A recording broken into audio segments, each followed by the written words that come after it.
Como tema del día, el intendente de Ubiyaú, Elvio López, expresó públicamente su temor ante el exdiputado Magdaleno Silva. Más detalles tiene para nosotros Pati Ginzo. Y el intendente pidió permiso al exparlamentario para seguir viviendo. Aseguró incluso que está dispuesto a renunciar a su cargo de jefe comunal con el objetivo de evitar sufrir un atentado en su contra. Este caso se enmarca luego del atentado que sufrió el exparlamentario a su radio en la zona donde vive y acusó directamente al intendente de Ubiyaú. El diputado colorado Alcimio Casco salió al frente de las acusaciones vertidas en su contra. La semana pasada el exdiputado Magdaleno Silva sufrió un atentado en la ciudad de Ubiyaú. El mismo involucró al hoy parlamentario. Silva acusó directamente a Casco de ser el que ordenó el atentado.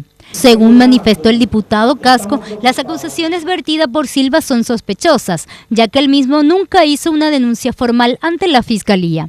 Esto más se parece a un autoatentado por las características peculiares que he nombrado, como también pudo haber sido un real atentado de parte de enemigos que se ha ganado a lo largo de los años en la frontera. El intendente de Ubiyaú resaltó el manejo que tiene el exdiputado en su radio, afirmando que el mismo comete delitos al instigar a la violencia y sobre todo realiza amenazas. Que tengo un medio para hacer, te aseguro que tengo un medio para hacer, y si yo ahora mismo le digo a mi gente, vamos a ir a acribillarle a esta persona, se va a armar un bochinche, una guerra sin cuartel. El intendente realizó además una denuncia pública ante las amenazas realizadas por Magdaleno Silva.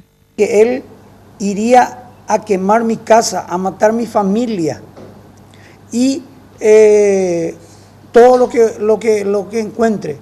Él manifiesta en otra oportunidad de que tiene capacidad con una cuadrilla de ir a liquidar.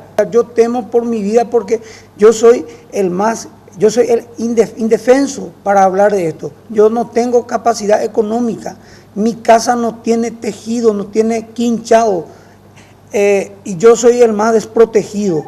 Entonces, la piedra o el obstáculo para sus pretensiones soy yo como candidato nuevamente a la intendencia del 2015. A fin de resguardar su integridad física, el intendente de la ciudad de Ubiyaú puso a disposición su cargo del frente de la intendencia.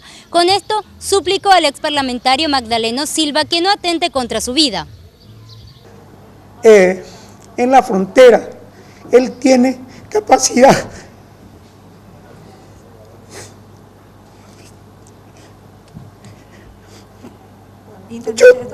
Yo no tengo forma, yo no tengo medios. Y yo quizás sea la última vez, ojalá y le pido a Magdaleno, si él seguramente que va a estar viendo, que él me conoce, que su familia me conoce, que no soy gente mala. Tanto el diputado como el intendente de Ubiyaú ya iniciaron una demanda contra el exdiputado Magdaleno Silva.